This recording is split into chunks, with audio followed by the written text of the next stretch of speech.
You're like that guy that has a fantasy football team and thinks he's a GM. No. So I stumbled across a clip on Twitter that Lance from The Surf shared from Bill Maher's Club Random podcast featuring comedian Bill Burr absolutely roasting Bill Maher to his face for being smug and condescending. And I've got to say, this was so satisfying to watch, and I know you're going to find it equally satisfying because I've been waiting to have somebody put Bill Maher in his place to his face, and nobody's really done that. Nobody wants to challenge him because they want access to his platform. But ironically, it actually happened by somebody who admits that they don't necessarily follow politics that closely. But regardless, I do think that Bill Burr is one of the few celebrities that does seem to have his finger on the pulse with regard to politics. I don't always agree with everything that he says, but every once in a while, he'll drop a banger that is so truthful. Nobody else is saying it, and you just got to give him credit for that. And I think that this is by far one of the best things I've seen from Bill Burr. So to give you some context, they're talking about cities and places that they want to perform stand-up at. Now, Harvard comes up. Bill Burr asks Bill Maher if he wants to perform at Harvard, which then brought them to the conversation about campus protests. Now, if you've been following Bill Maher over the past couple of months or so, he has relentlessly smeared campus protesters as Hamas supporters and anti-Semites. But when he tries to do that here, Bill Burr doesn't let him get away with that bullshit. But it gets better because then Bill Maher tries to condescend to Bill Burr and treats him as if he's stupid and ignorant and naive.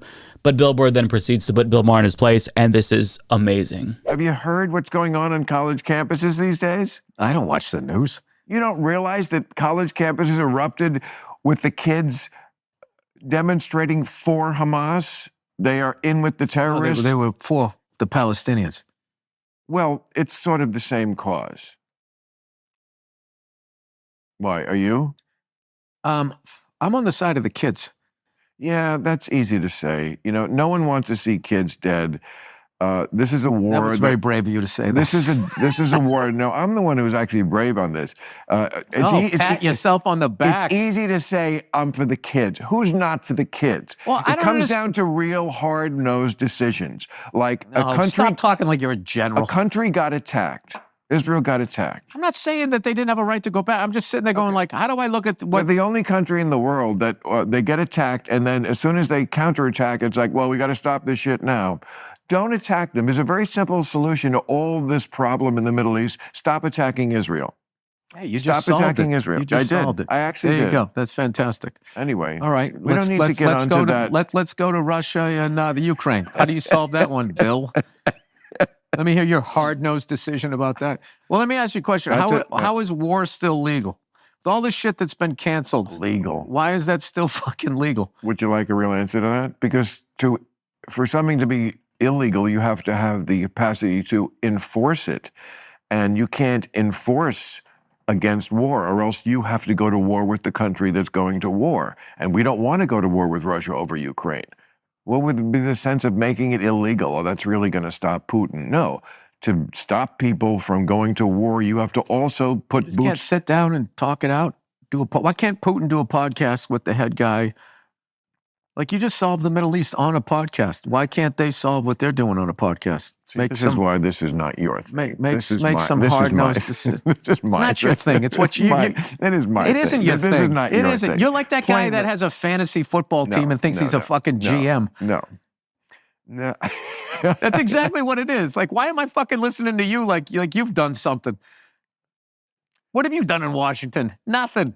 That was absolutely incredible, and I thoroughly enjoyed every single second of that. And by the way, if you continue watching, Bill Burr basically shit-talks Bill Maher a lot more throughout the interview, and Bill Maher tries to give him a taste of his own medicine, but it really feels like he was trying too hard, and nothing he says really lands. So you can tell that of these two comedians, Bill Burr very clearly is much more quick-witted and talented, and that shows. But when it comes to the substance of what we saw in that clip, Bill Maher is saying what all the other pro-Israel, pro-genocide supporting propagandists are saying about the student protesters. Bill Maher is pretending that these anti-genocide protesters are in support of Hamas, when that's obviously a smear intended to delegitimize what they're protesting. But Bill Burr, thankfully, who admits he doesn't really follow the news, told Bill that that's not what they're supporting. They're in support of Palestinians who are being ethnically cleansed and indiscriminately slaughtered by the IDF.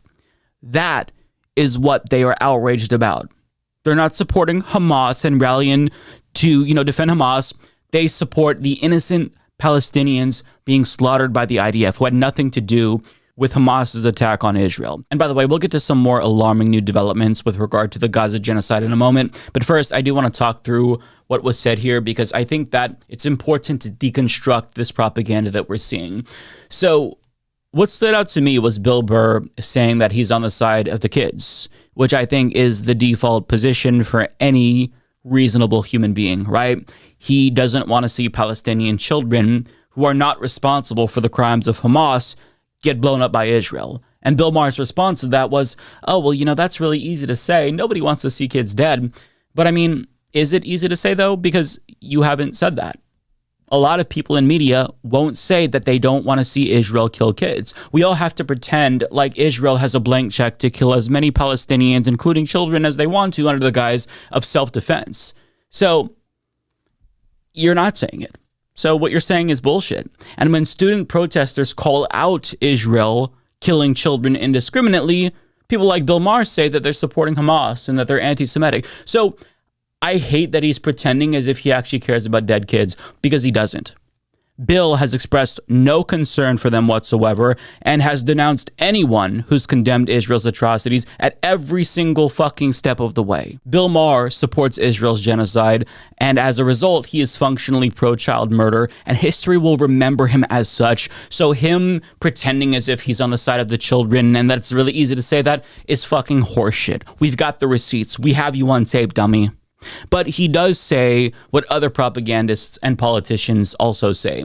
He blames the victims and says that the simple solution is to just stop attacking Israel. But this is ignorant for a multitude of reasons. So first of all, Hamas represents 30 to 40,000 people out of a population of 2.3 million. I don't think that it's right to make innocent civilians pay for the crimes of Hamas. No civilian should suffer for what their government or representative body does, because people are people and governments are governments, right? Second of all, this conflict didn't start on October 7th. Israel is a settler colonial project that has existed for 75 years. There's a system of apartheid in the West Bank and an open-air prison in Gaza. No human being on the planet is just going to sit back and accept the status quo in perpetuity. But that's what racists like Bill Maher expect. And I say this because when they resist violently, they're condemned, of course, but when they also resist peacefully, they're still condemned. So Bill Maher just expects them to accept oppression forever, when he would never adhere to these same standards that he expects of the Palestinians. I mean, imagine if somebody decided to take over Bill Maher's mansion and kicked him out and occupied it and said, this is my home now, you have to get out, you can't come back. Do you think that Bill Maher would just be okay with that? Do you think that he wouldn't exhaust every single option, take illegal and legal action, be violent if necessary to get his home back? Of course, that's what he would do. That's what any human being would do. But he expects Palestinians to just accept violent occupation forever and accept that Israel is going to be able to control their food, their water, their electricity, who gets in and out with regard to Gaza, and just be okay with that forever. It's outrageous. But the solution, according to him, is to just stop attacking Israel. How about Israel and the occupation? Why doesn't Israel release the thousands of Palestinian hostages that they've detained? He won't say that because he's pretending like he's being a truth teller here and saying what nobody else wants to say, when he's just a biased racist who's working backwards from the conclusion that Gazans are inherently bad no matter what, because he doesn't view them as equal human beings. Now, there was a point where Bill Maher got really condescending to Bill Burr in that clip when he was asking questions and said, see, this is why this is not your thing, it's my thing. As if he's more intelligent about this than Bill Burr. No, and that actually pissed me off because he has no right to be that smug when he is so wrong. But of course, that's when Bill Burr dropped the best line. This isn't your thing. You're like the guy who has a fantasy football team that thinks he's a GM. Mic drop. That is exactly Bill Maher in a nutshell. Not just about this issue, but basically every other issue. Bill Maher is a know-nothing prick who thinks he knows everything and knows more than everyone else because he has a TV show. That doesn't make you an expert. Yet, somebody who admits that they don't follow politics too closely was able to own him. So he might want to check that ego, right? Maybe you don't know everything. Maybe you're not infallible. But as I said earlier, it's not the first time that Bill Burr has dropped a banger like this, because before he challenged conventional wisdom before and said what not a lot of people wanted to say. And he said this about Hillary Clinton on Conan O'Brien's show. And this was another banger from him. I get sick of people making excuses for her. She blew it. See that? Nobody thinks that. She blew it. Look, you lost to a guy who said 3 things a week that would torpedo anybody else's campaign. How do you do that? That's like you're playing a football game, the other team throws 20 interceptions, and you still figure out how to blow it. At what point do you take responsibility? They try to say, they would be like, oh, it was a bunch of, I love the racist white guy thing. A bunch of racist white guys.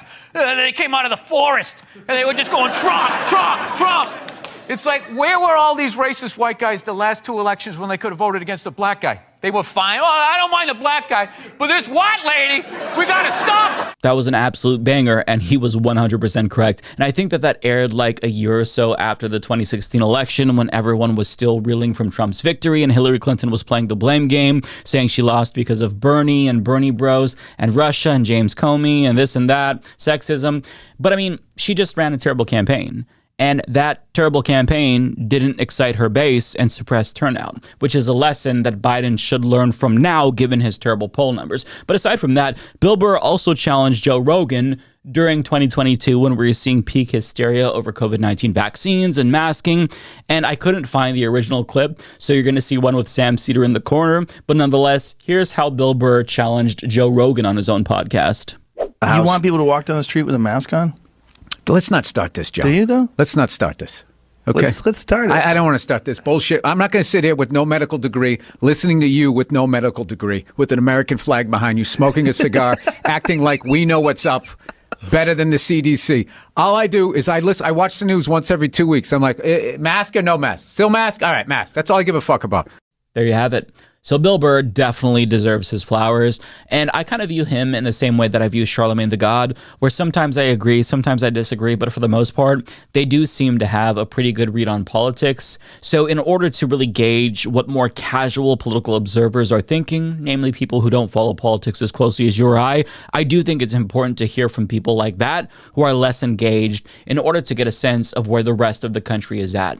It's not a one-to-one comparison, obviously, but I do think that someone like Bill Burr has fairly good political instincts, and him being on the side of the student protesters here kind of confirms my suspicion that the media's propaganda war has absolutely failed. And that's not surprising, since polls indicate that most Americans aren't buying the bullshit that Israel and the Biden administration are selling them, because guess what? A plurality of Americans and a majority of Democratic Party voters think that Israel is committing a genocide, which is a stunning number given just how much propaganda we've seen with regard to this issue. But you can't really spin a genocide when the victims now have the capability of recording what's happening to them and uploading it for the rest of the world to see. Times have changed, right? Media and politicians, they haven't been able to adapt. They still think that they can lie to us about wars like they did in the past, but they can't.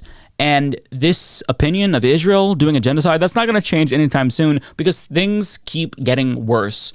So they can up the spin and the propaganda, but that's not going to change how people feel, because we can't unsee what we've all seen. And I say this because just recently, a new report from Human Rights Watch confirms that Israel's April 1st slaughter of World Central Kitchen workers was not an isolated incident. So they've attacked a Doctors Without Borders convoy, a guest house of UNRWA for Palestinian refugees, a Doctors Without Borders shelter, an International Rescue Committee guest house, an UNRWA convoy, another Doctors Without Borders guest house, and they've also done an attack on a home that was sheltering an American Near East Refugee Aid Organization employee. Now, on top of that, 3 Israeli whistleblowers leaked details to CNN about an IDF military base that is being used as what appears to be a concentration camp. Let's just call it what it is. This looks like a concentration camp, with Palestinian prisoners being blindfolded, regularly beaten, and tortured by guards. And here's what the whistleblowers told CNN, quote, "They paint a picture of a facility where doctors sometimes amputated prisoners' limbs due to injuries sustained from constant handcuffing, of medical procedures sometimes performed by underqualified qualified medics, earning it a reputation for being a paradise for interns, and where the air is filled with the smell of neglected wounds left to rot. And aside from that facility, there's been numerous reports about the thousands of Palestinian detainees being subjected to abuse and sexual assault. And on top of that, you have far-right Israelis destroying aid intended to go to Gazans who are starving. And as they're doing it, they're laughing about it. And I do want to play a short clip from two doctors from Gaza that spoke to MSNBC. Just pay attention to the chyrons as they're talking here. Dr. Hamawi, you know, a similar question to you. You've certainly had the chance to see combat in Iraq and operate in Iraq. It's something that none of us probably have ever experienced. How does what you are seeing now in the conditions that you are operating in compare to other war zones that you've lived through? You know, I've seen combat and war wounds and have done surgery with humanitarian and disaster relief now for almost 20 years. And this is nothing like this. You know, the injuries, the amount of children that I've seen is just, you know, unprecedented. I take care of more, you know, people under the age of 13 than I've ever taken care of before. I've done more amputations and seen more traumatic amputations of children than I've seen during my entire career in the last 2 weeks. And that's what's really making a difference. You know, in Iraq, there was some civilian casualties. Here, it's like primarily just, you know, children, women, elderly. I mean, today I took care of 4 children, 1 woman, and like 2 people over the age of like 60. And this is not like typical of, you know, the wars that I've like experienced in the past. So this is like, you know, really the main, like, you know, this is not like a war. This is just like a complete, utter destruction. There's nothing like left. Like I was able to actually venture out of the hospital and there's like nothing left in the area around us. It's like just flattened, completely flattened. What he said was utterly gut-wrenching. He describes the war being primarily waged on women and children, which kind of confirms what we've all been seeing. But that statistic from UNRWA, it quantifies what he's saying he saw. 37 mothers in Gaza are killed every single day, and a child in Gaza is killed every 10 minutes. Every 10 minutes. Nobody can look at that number, see the footage that we're all seeing, and convince themselves that that's just Israel defending themselves. Maybe they're telling themselves that because cognitive dissonance, you know, it's too strong for them to fight past. But you can't witness what we're all witnessing and say this if you're honest. We're the only country in the world that they get attacked, and then as soon as they counterattack, it's like, well, we got to stop this shit now. Don't attack them. There's a very simple solution to all this problem in the Middle East. Stop attacking Israel. That's complete bullshit. As dumb and out of touch as Bill Maher may be, even he knows deep down that he's wrong. And that goes for every other politician and propagandist saying the same shit that he's saying as well. They know that this is wrong, which is why they never grapple with the reality and they dance around the genocide by invoking anti-Semitism or obfuscating with distractions regarding college students and whatnot, because they can't actually deal with the reality of what we're all seeing on the ground, of what's happening. But they know what they're doing and what they're saying. They know what they're defending. And in 10 or 20 years or so, when they admit that we were right, once they can safely say that genocide is bad and it's okay for elites to be honest about the atrocities they're supporting, we should all remember the cowardly stances that people like Bill Maher took and never let these disgusting genocide supporters live that down.